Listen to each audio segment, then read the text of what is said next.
Hi, this is Swayam and welcome to Cuisine. In today's video, we'll see how to make this delicious Indo Chinese flavored fried rice with babycorn, mushrooms and few other veggies. When in rush, without a second thought, go for this quick stirred fried rice. Easy to make and great to taste. So let's take a quick look at the recipe. Heat oil in a non-stick pan. When hot, add garlic, ginger, green chillies and sauté for a minute.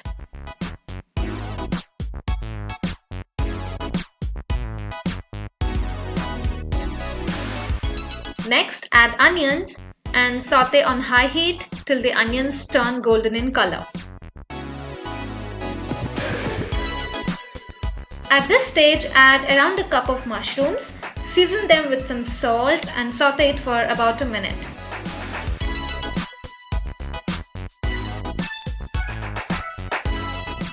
Next, add some bell peppers, boiled carrots and beans and some babycorns. Now season them again with some salt and pepper and sauté on high heat for around 2 minutes.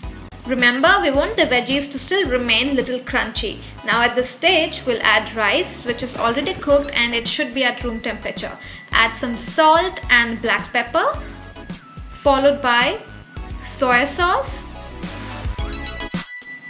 ketchup, vinegar, red chilli sauce, and then toss on high heat until the rice and the veggies are well coated with the sauce. You need to be a little careful as we do not want to break the rice.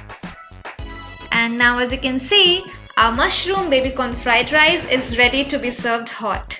This is a great recipe to serve during house parties, or you can even pack this for your lunchbox.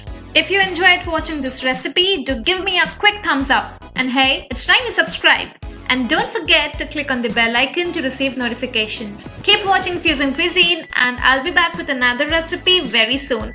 Until then, bye bye and happy cooking.